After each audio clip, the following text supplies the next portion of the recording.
పెద్దలు, సభాధ్యక్షులు శ్రీ మోదుగుల రవికృష్ణ గారికి, పెద్దలు దీక్షిత్ గారికి, గ్రంథకర్త సుశీలమ్మ గారికి, అలాగే గ్రంథాన్ని అంకితం తీసుకున్నటువంటి మా సీనియర్ అధికారి, వారి దగ్గర చాలా కాలం పనిచేశారు, శ్రీ వర్గ తిరుమలరావు గారు, అలాగే మేడం గారు, వేదికను అలంకరించిన మిగతా పెద్దలు, రామోజీ శ్రీరేష్ గారు, కడియాల రామ్మోహన్ రాయ్ గారు, అందరికీ మన మిత్రులు పెనుగొండ లక్ష్మీనారాయణ గారు, అందరికీ కూడా విజయరావు గారు, కోటేశ్వరరావు, అందరికీ హృదయపూర్వక నమస్కారాలు. ఇప్పుడు నాకు ఇచ్చే టైం అయిపోయింది అనుకుంటున్నాను. శుభాకాంక్షలు.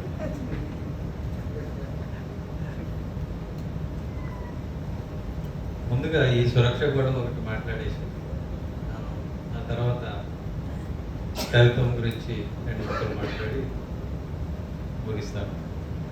సురక్ష గురించి అంటే మీకు ఒక చారిత్రక తప్పిదం జరిగింది. సురక్ష విషయం హిస్టారికల్ మిస్టేక్. అదేమిటంటే ప్రసాదరావు గారు డీజీపీగా ఉండగా అప్పుడే ఏకే ఖాన్ గారు రిటైర్ అయిపోయారు. ఖాన్ గారు రిటైర్ అయిపోయిన తర్వాత ఈ సురక్షతో గేమ్స్ కాదు, ఇది ఎవరు ఎడిటర్గా ఉంటే బాగుంటుంది అని చెప్పేసి ప్రసాదరావు గారు దుర్గుణి వేసి ఆలోచించినప్పుడు వర్గ తిరుమలరావు గారి పేరు మొదటగా అనుకున్నారు. సంబంధం కుదిరింది, కానీ ఎవడో తండ్రి ఈలోగా పోయి ఈ కుదిరే పెళ్లిని చెడగొట్టడానికి మనలో సునీల్ కుమార్ అని ఒక రచయిత ఉన్నాడు సార్ అని ఒక పుకారు గుర్తించాడు. అది నిజమని నమ్మి ప్రసాదరావు గారు ఆ బాధ్యత నాకు అప్పగించడం జరిగింది. ఇది మొట్టమొదటిగా సురక్షకి అది మీ అదృష్టం, సుశీలమ్మ గారి అదృష్టం అని చెప్పాలి. ఎందుకంటే తిరుమలరావు గారు ఎడిటర్గా ఉంటే ఎట్టి పరిస్థితుల్లో సుశీలమ్మ గారి వ్యాసాలు మాత్రం వేసేవారు కాదు.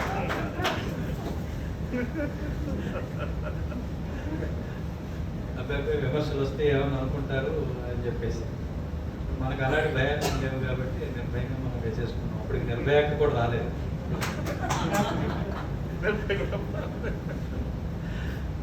సో ఇది మన సురక్ష పత్రికకి సంబంధించిన గొడవ. అలాగే సురక్ష పత్రిక అభివృద్ధిలో కానీ దాని ప్రగతి పదంలో కానీ మహిళలు చాలా ముఖ్యమైన పాత్ర పోషించారని చెప్పక తప్పదు. మేడం గారు మనకి కవిత పరామర్శ రాశారు. అదేవిధంగా ఈ పత్రిక అప్పటికే సురక్ష పత్రిక నా చేతికి వచ్చేసరికి ఆంధ్ర రాష్ట్రం 2 ముక్కలుగా విడిపోయి సురక్ష కూడా 2 ముక్కలుగా విడిపోవాల్సిన పరిస్థితి వచ్చింది. అప్పుడు మన కుప్పటి మనం వెలిగించుకునే ప్రయత్నంలో అప్పుడు పుష్ప అని ఒక డిఎస్పీ ఒక ఆవిడ పాపం ఈ ప్రెస్లకన్నిటికీ తిరిగి ప్రింటింగ్ కాస్ట్ కూడా నెలకు ₹1,00,000 ఖర్చు తగ్గే విధంగా చాలా కృషి చేశారు. అదేవిధంగా డిజైనర్స్ని వాళ్ళు పట్టుకొచ్చి పత్రిక ఒక ఈ మొత్తం రూపం మొత్తం మారిపోయింది. అది మారిపోతే అంత నేనేదో చేశాను అని అనుకున్నాను. వాస్తవంగా చేసిందంతా వాడు. అలాగే ఈ కంటెంట్లో కూడా కొంచెం ఫ్రెష్నెస్ కావాలని చెప్పి ఈ అని స్త్రీవాదం, ఫెమినిజం అంటారు. ఆ ఫెమినిస్ట్ రైటర్ ఒకరిద్దరిని సలహాలు తీసుకోవడం జరిగింది. అపర్ణ తోట ఒక ఆవిడ, కుక్కల పద్మ అని. మీ ఐడియాస్ ఏంటో, మహిళలకు ఏం కావాలో మీరే చెప్పండి, నేను చెప్పే కన్నా కూడా అని చెప్పి వాళ్ళ సలహాలు తీసుకోవడం జరిగింది. అట్లాగా కొంచెం ఆ ఫ్రెష్నెస్ కంటెంట్లో కొంచెం తాజాదనం అనేది రావడం సంకల్పించింది. దాంట్లో ఇప్పుడు మేడం అన్నారు, మీరు ఒక్క ముక్క కూడా ఎడిట్ చేయలేదు అని అంటే దానికి 2 కారణాలు ఉన్నాయి. ఒకటి ఏంటంటే సుశీలమ్మ గారి తమ్ముడు సీనియర్ పోలీస్ ఆఫీసరు, మంచి డిసిప్లిన్ వ్యక్తి. అలాగే తండ్రి గారు కూడా డిఎస్పీగా రిటైర్ అయ్యారు. డిఎన్ఏ ఉంది, పోలీస్ డిఎన్ఏ. కాబట్టి కంటెంట్ ఏం రాయాలి, ఏం రాయకూడదు అనేది ఆవిడకి తెలుసు అనేది ఒకటైతే, రెండవది ఈ ఎడిటింగ్ అనేది నాకు అంతగా పెద్దగా నచ్చని వ్యవహారం. సయ్యాట నవ్యలో రావడానికి కారణం కూడా అదే. అది స్వాతిలో రావాల్సింది, ఆయన ఏదో నాకు చెప్పకుండా ఒక లైన్ ఎడిట్ చేశాడని నేను ఏమో పబ్లిష్ చేయొద్దని చెప్పి ఈ చెక్ వెనక్కి ఇచ్చి పుస్తకం కూడా వెనక్కి తీసేసుకున్నాను. కొంచెం రచయితలకి ఆ సెన్సిటివ్నెస్ ఉంటుంది. ఏదైనా మనం రాసింది వేరే వాడు దిద్దాడంటే మనకు కొంచెం చిరాకు వస్తుంది. ముందు మర్యాదగా అడిగి పర్మిషన్ తీసుకొని కన్విన్స్ చేసి రాస్తే అది వేరే విషయం.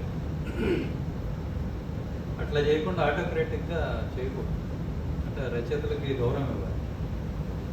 అంటే నేను రచయితను కాబట్టి బాధపడ్డాను కాబట్టి అందుకే అంటే ఏం కల్పించుకోకుండా ఉన్నదన్నట్టుగా వేసేసాను. సో ఇది సురక్షకి సంబంధించి. అంటే సురక్షలో ఈ ఫీచర్స్ పెట్టడానికి కూడా కారణం ఏంటంటే ఇది పోలీసు ఫ్యామిలీస్కి జరుగుతుంది. ఫ్యామిలీస్లో ఈ ఉమెన్ ఉంటారు, అదేవిధంగా ఈ పిల్లలు కూడా ఉంటారు. వాళ్ళకి ఒక క్వాలిటీ కంటెంట్ అందితే అందులో కొంతమంది అయినా దాన్ని గ్రహించే ఆస్కారం ఉంటుంది. వర్షం అనేది ఒక సాగు భూమిలో పడితే అప్పుడు మంచి పంట వస్తుంది. అంతేగాని సాగు భూమి ఉండి అక్కడ వర్షం పడకపోయినా కూడా అది ఉపయోగం ఉండదు. అదే వర్షం పోయి రాళ్ళ మీద పడితే కూడా ఉపయోగం.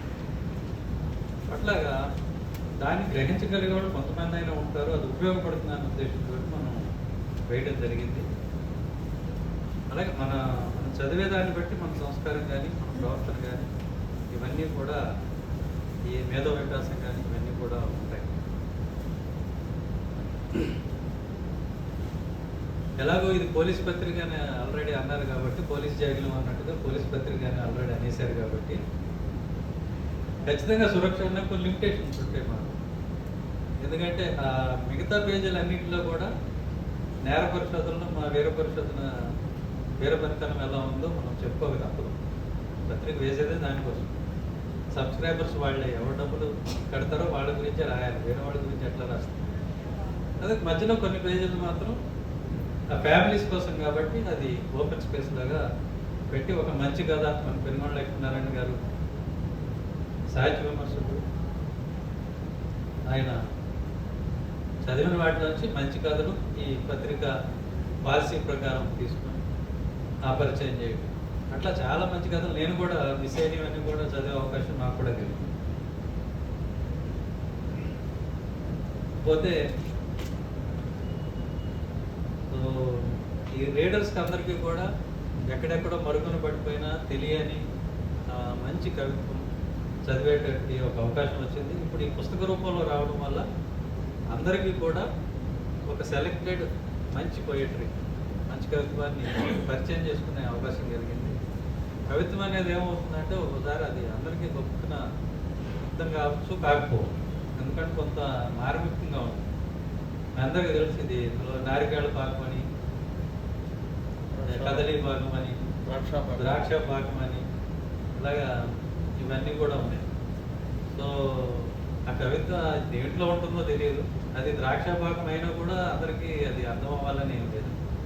ఎందుకంటే తెలుగులో ఈ సాహిత్య స్ఫూర్తి కానీ లేకపోతే సాహిత్యంలో ఒక మెచ్యూరిటీ పరిణతి కానీ పెద్ద గొప్పగా అయితే ఏమీ లేదు. ఇక్కడ కథ రాయాలన్నా కూడా కష్టమే తెలుగులో. ఎందుకంటే వాడికి అంతా ఉండి ఒక మంచి ముగింపు కూడా ఉండాలి. వాడికి కథ యాక్చువల్గా ఎప్పుడు ముగియటం అనేది ఉండదు, అదొక ఫేజ్ అనమాట. లైఫ్లో అట్లా వెళ్ళిపోతుంటే ఒక కాలువ కానీ నది కానీ అట్లా పోతుంటే దానికి ఒక రేవు ఉంటే అది కథ. ఆ రేవుకి ముందు నీళ్లు ఉంటాయి, తర్వాత కూడా నీళ్లు ఉంటాయి. అట్లానే కథకి ముందు జీవితం ఉంటుంది, తర్వాత ఉంటుంది. అది ఒక చిన్న ఒక స్పేస్ తీసుకుంటుంది. అయితే వీడికి ఏమన్నా అర్థం కావు. అంటే ఇక్కడ ఎడిటర్లు కూడా అట్లానే ఉంటారు. వాళ్ళకి సగం అర్థం కాదు. వాడు ప్రపంచ సాహిత్యం చదవరు, వాళ్ళకి తెలిసి చదవరు. సో వాడికి అన్ని ఒక క్లియర్ కట్ ముగింపు, కన్క్లూజన్ అనమాట. అంటే కన్క్లూజన్ అంటే మనకి కన్విన్సింగ్ ఉండే కన్క్లూజన్ అంటే సినిమాల్లో అయితే లాస్ట్లో పోలీసు జీప్ దిగి యు ఆర్ అండర్ అరెస్ట్ అంటే సినిమా అయిపోతుంది. వాడు ఎందుకు అరెస్ట్ చేస్తున్నాడో ఏంటో తెలియదు. అక్కడ విలన్ ఆ డెన్లో అన్ని ఖాళీ డ్రమ్ములు ఖాళీ అడ్డపెట్లు ఉంటాయి. వాడు ఏ సెక్షన్ కింద కేసు పెడతాడో వాడికి తెలియదు, మనకి తెలియదు. మొత్తానికి యు ఆర్ అండర్ అరెస్ట్ అంటాడు. ఇంకోటి ఏంటి, పెళ్ళి అవుతుంది సినిమాల్లో. పెళ్ళైనాక పెద్ద మనం చూసేదే ఉంటుందో ఆటలు తిరిగి చేస్తారని ప్రేక్షకులు కూడా సంతోషంగా బయటకు వచ్చేస్తారు.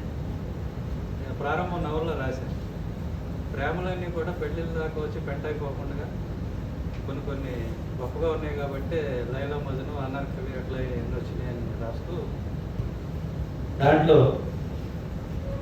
పాతాళ భైరవ సినిమా కానీ ఏ సినిమా అయినా కానీ పెళ్లితోనే ముగిస్తుంది. ఎందుకంటే ఆ తర్వాత తోటరాముడి జీవితం ఎలా ఉంటుందో చూడడానికి భయంకరంగా అని కూడా ఒక సెటైర్ వేయడం జరిగింది. సో ఎనీవే వీళ్ళందరికీ ఏంటంటే ఒక పెద్ద కన్క్లూజన్ కావాలి ఆర్టికల్, అలా ఉండదు. అట్లా ఎక్స్పెక్ట్ చేస్తే మంచి లిటరేచర్ రాదు. ఆ తర్వాత ఇంకొక లిమిటేషన్ ఏంటంటే వాడెవడో కష్టపడి సైకిల్ దొక్కి పాలమ్మి పెరుగమ్మి గొప్పగా పైకి వచ్చాడు, ఇలాంటి నీతి కథలన్నీ రావాలి. లైఫ్ అంటే అట్లా ఉండదు. తర్వాత వ్యక్తిత్వ వికాసం అదంతా సాహిత్యం కాదు, సాహిత్యం వేరే. జీవితాన్ని ఒక కొత్త కోణంలో చూపించేది, నీకు తెలిసిన జీవితాన్ని ఒక కొత్తగా పరామర్శ చేసేది కథ కానీ కవిత్వం. కథ కన్నా కవిత్వం ఇంకా చాలా బాగుంది. ఎందుకంటే ఒక 10-15 పేజీల్లో 30 పేజీల్లో కథ కూడా రాసేదాన్ని కవిత్వంలో సూక్ష్మంగా 2 లైన్లో చెప్పేస్తుంది. నరజాతి చరిత్ర సమస్తం పరపీడన పరాయణం అయిపోయింది. దాంట్లోనే ఉందంత. శ్రీశ్రీ అంటాడు. అలాగే తొలగి తొవ్వనిచ్చు వాడేప్పుడు తోసుకుని పోవాలి గారు మహాకవి ప్రజాకవి కాళోజీ. ఎవడిస్తాడు తొలగి తోవ ఎవడని ఇస్తాడు, మనం తోసుకుని పోవాలి. ఇది అందరికీ పనికొచ్చేది, అందరూ జీవితంలో అందరూ తెలుసుకోవాల్సింది. ఎవడు రారా రారా అని ఒక కోవిడ్ తప్ప ఎవరు కూడా తొలగి తవ్వుతుంది.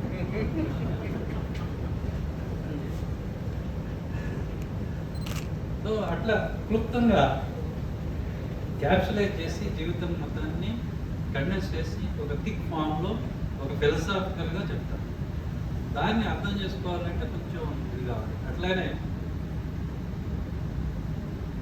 ఈ కవిత్వం అనేది, కవిత్వం కానీ కథ కానీ లిటరేచర్ కానీ మన చుట్టూ ఉండేదంతా కూడా ప్రతి ఒక్కటి కూడా అది ఐడియాలజీ.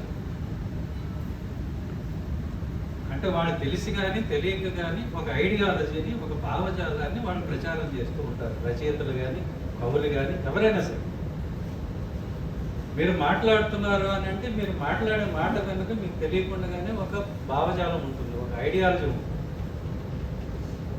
మనిషి అనేవాడు హార్డ్వేర్ అయితే దాంట్లో ఉన్న సాఫ్ట్వేర్ భావజాలం. దాన్ని రీఇన్ఫోర్స్ చేస్తూ ఉంటాయి రకరకాల శక్తులు మన చుట్టూ ఉంటాయి. ఎంత ఎక్కువగా ఏ ఐడియాలజీ రీఇన్ఫోర్స్ అయితే సొసైటీ ఆ ఫేజ్లో పోతూ ఉంటుంది. అంటే అది మనకు తెలియని కూడా తెలియదు. అంటే ఉదాహరణకి బాల్య వివాహాలు బ్రిటిష్ వారు నిషేధించినప్పుడు ఎక్కువ ఎవరు బాధపడాలి, మగవాళ్ళ ఆడవాళ్ళ? ఎక్కువ ఎవరు సంతోషపడాలి? ఆడవాళ్ళు సంతోషపడాలి. కానీ బాల్య వివాహాలు నిషేధించినప్పుడు, సతీ సహగమనం నిషేధించినప్పుడు ఎక్కువ బాధపడింది ఆడవాళ్ళు. ఎందుకు అని అంటే వాళ్ళని వాళ్ళకి తెలియకుండా కానీ అట్లా మనం కండిషన్ చేసి ప్రోగ్రామ్ చేసి పెట్టాం. మీరు చూడండి, వాళ్ళకు కూడా తెలియకుండానే చాలాసార్లు మాటల్లో కానీ ఇంకొకటి కానీ వాళ్ళకి వాళ్ళే వ్యతిరేకంగా మాట్లాడుకుంటూ ఉంటారు. గట్టిగా నవ్వు, నువ్వు ఆడపిల్లవు కదా, ఆడపిల్ల గట్టిగా నవ్వు. మగరాయిలాగా ఏంటది అంటే ఆడవేరు మగవేరు. వాళ్ళకి తెలియకుండా వాళ్ళే చెప్తారు, మగవాళ్ళు ఎవరో చెప్పరు. కానీ ఈ కాన్స్పిరసీ కానీ ఐడియాలజీ కానీ తయారు చేసేదంతా మళ్ళీ మగవాళ్ళు.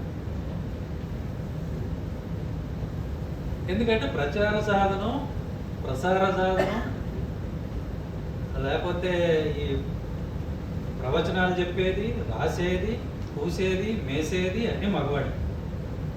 కాబట్టి తనకు అనుకూలంగా ఉన్న భావజాలాన్ని అతను ప్రచారం చేస్తాడు.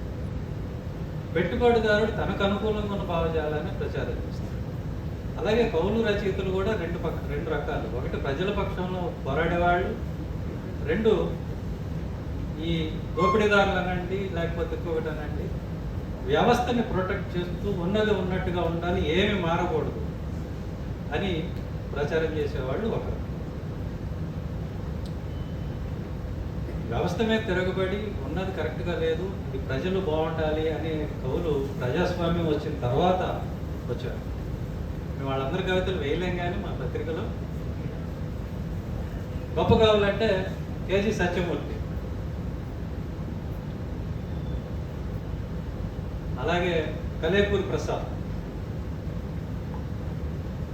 అంటాడు కలేపూరి ప్రసాద్, నా తల నరికి వీధిలో వేలాడితే నేను ఎగిరే ధిక్కార పతాకాన్ని అవుతాను.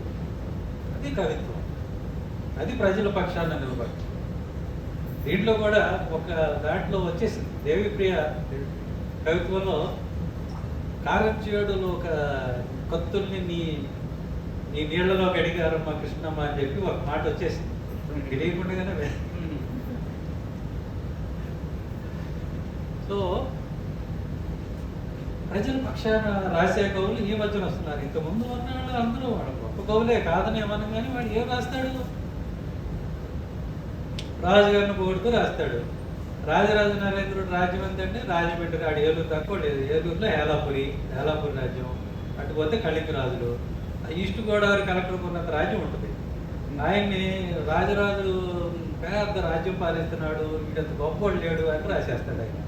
అంటే భారతదేశం మొత్తాన్ని ఆయన పరిపాలించినట్టు రాసేస్తాడు. మావాడే మా గోదావరి జిల్లా ఆయన రాసింది రాజకీయ నిర్ణయం.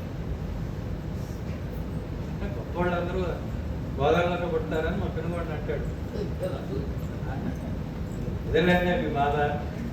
నేను ఒకటే చెప్తాను, మిగతా జిల్లాలో పుట్టినవాడు గొప్పవాళ్ళు అవుతారు, గొప్పవాళ్ళు లేరని మేము ఎప్పుడు అన్నాం. కానీ గోదావరి జిల్లాలో పుట్టాడు వాడు ఖచ్చితంగా గొప్పవాడే, కానీ మా వాళ్ళకి వినయం ఎక్కువ, కానీ ఒప్పుకోరు. సో ఆదికవి అనేవాడు మా జిల్లాలో పుట్టాడు. సరే ఆయన కానీ ఎవరైనా కానీ రాజుల్ని పొగడుతూ రాస్తారు. వాళ్ళు ఏదో ఇస్తారు, వీడు తీసుకుంటాడు, అయిపోయింది. అసలు ప్రజల పక్షాన ప్రజలు అనేవాళ్ళు ఒకరు ఉన్నారు. వాడు ఎలా ఉన్నాడు, బతికాడా చచ్చాడా, వాళ్ళకి హక్కులు ఉన్నాయా, అవేం అక్కర్లా. అది ఒక రకమైన కవిత్వం.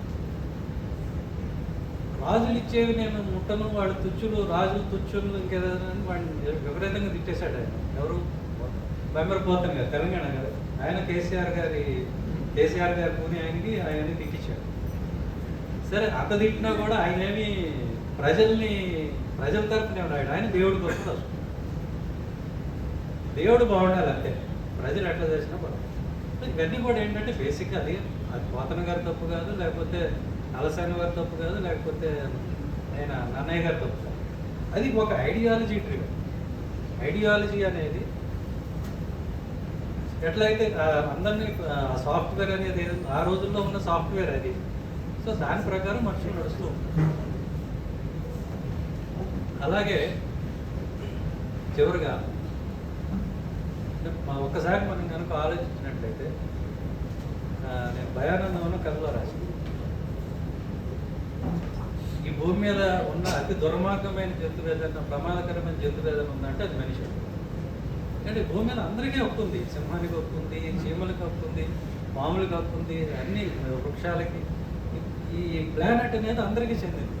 కానీ మనిషి అనే స్వార్థపరుడు ఏం చేస్తాడంటే, పులి బతుకుండాలా లేదని వీటి డిసైడ్ చేస్తాడు. వాడు బతుకున్నంతసేపు వేటాడేసి దాని తర్వాత అభయారణ్యం అని పెడతాడు. వీడే మొత్తం ఈ భూమి మొత్తం ఎట్లా ఉండాలి, ఏ జంతువు బతుకుండాలి, ఏ జంతువు చనిపోవాలని మనిషి డిసైడ్ చేస్తాడు.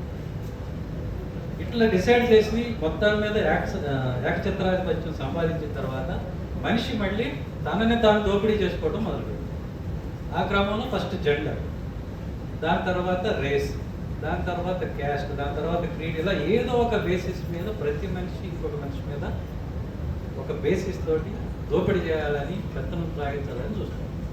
అట్లా ఈ అణగారిన పక్షాలు, హక్కుల్ని కోల్పోతున్న వర్గాలు ఏవైతే ఉన్నాయో వాటి పక్షాన రాసిన వాడు ప్రజాకవి అవుతాడు, ప్రజల తరఫున రాసినట్లు అవుతుంది. ఇక మీరు ఇంతకుముందు సదాశివరావు గారు, పాపం మా గురువు గారు రావులపాటి సీతారామరావు గారు, వారు కూడా రాశారని పాపం వాళ్ళు నాతో పాటు ప్రమాదకరంగా గడిపోయి వారు ఎప్పుడు కూడా నేను రాసినట్టు రాయలేదు. నేను ఏ రోజు కూడా పోలీస్ స్టేషన్ పొగడ్డానికో తెగడ్డానికో నేనేం రాయలేదు. నేను అందరిలో అంటే ఒక మామూలు వ్యక్తి, మామూలు మనిషి, ఈ దేశంలో ఉన్న సగటు మనిషి, మామూలు మనిషికి ఎట్లాంటి ఎలా అయితే వ్యవస్థను చూస్తాడో అట్లా చూసి నేను రాశాను తప్పితే ఒక అధికారిగా రాయాలంటే నేను ఏమి రాయలేదు. సో రాయలేను, రాయను. సో అదంతా అయిపోయింది. నేను రాసిన డిసిప్లిన్ కథ చదివి ఉంటారు, తోకదే అని చెప్పి నా డిసిప్లిన్ కథ చాలామంది ఈ రోజు వరకు అంత క్రిటికల్గా వచ్చిన కథ కానీ మరొకటి లేదు, అందరికీ తెలుసు. మా చదివి ఒక మిత్రుడు అన్నాడు, మేము కూడా ఇలా రాయలేము సార్. సో అట్లా మనం ఎప్పుడైనా ఉద్యోగం అనేది లైఫ్లో ఒక చిన్న పార్ట్. అలాగే మనం ఉద్యోగం చేస్తున్నాం కానీ మొత్తం మనం మనిషిగా చచ్చిపోయి ఉద్యోగంగా బతుకుండాల్సిన అవసరం లేదు. ఉద్యోగి కంటే ముందు మనకు ఒక ఉనికి ఉంది.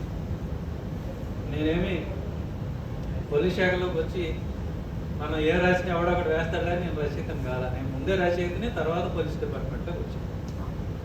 రెండు, నేను రాసింది ఏది కూడా నేను ఐజీగా ఉన్నా, డిఐజీగా ఉన్నా, ప్రమోషన్ వచ్చినా, ఏడీజీగా ఉన్నా పత్రికలు వాడు ఎవడో వేయి. అందరూ పోమని అంటే మన మిత్రుడు పాపం మందే చనిపోయాడు, ముత్యాల ప్రసాద్, విశాలాంధ్ర రెడ్డి, ఆయన ఒక్కడే వేసేవాడు. చివరికి ఎక్కడోడు అక్కడికే చేరుతాడని, ఏ గూటి పక్షి ఆ గూటికి చేరుతుందని మళ్ళీ కమ్యూనిస్టులు అందరూ వేటమై నేను రాయటం, ఆయన వేయటం, ఇట్లా నా కథలన్నీ ఎక్కువ విశాలాంధ్రలోనే వచ్చింది. సో ఎనీవే, కవిత్వం అంటే, సాహిత్యం అంటే ఇంత గొడవ ఉంటుంది. సాహిత్యం అంటే సింపుల్గా 4 అక్షరాలు రాయటం, ఏదో వాగాడంబరం అది కాదు. కానీ ప్రతి దాని వెనుక ఒక ఐడియాలజీ ఉంటుంది. That is the software. ఆ ఐడియాలజీ ఏమిటి, అది ఎవరి పక్షాన ఉంది, ప్రజల పక్షాన ఉందా, పాలకుల పక్షాన ఉందా అనేది చూసుకోవాలి. నేనైతే పాలకులు అంటున్నాను, నా పెనుగొండ అయితే దోపిడీదారులు అంటున్నాను. సో ఎనీవే, అందరికీ నేను విజ్ఞప్తి ఏంటంటే, ఎక్కువ మన పిల్లలకి చదవటం అలవాటు చేయాలి. ఓన్లీ మన రచయితలే కాదు, ఈ గొప్ప గొప్ప రచయితలు చెహో ఉన్నాడు, గైడి మపాసా ఉన్నాడు, మార్క్ ట్వైన్ ఉన్నాడు. అద్భుతమైన వాళ్ళ రచనలు చదివితే మనకి అంటే ఏ ఒక్క పాఠశాల, ఏ ఒక్క కళాశాల ఇవ్వలేనంత జీవితం పట్ల మంచి దృక్పథాన్ని, ఆలోచనని అవి వాళ్ళు ఇవ్వగలరు. సో ఈ మన కవిత్వ పరామర్శ వేయడానికి నేనేమో అవకాశం ఇవ్వలేదు, రాసి వేయడానికి నాకు అవకాశం ఇచ్చారు కృష్ణరామ్ గారు, వారికి ధన్యవాదాలు. అంటే కొంచెం తొందరపడి మీరు ముందే వేస్తారు పుస్తకాలు, లేకపోతే కొద్ది కాలం తర్వాత నేనే వేద్దాం అనుకుంటున్నాను. కథలు ఇందులో వచ్చినవన్నీ ఒక 50 అయిన తర్వాత కథలు వేద్దాం అనుకుంటున్నాను. తప్పకుండా 2వ ఎడిషన్ అని తప్పకుండా వేద్దాం. So thank you very much madam.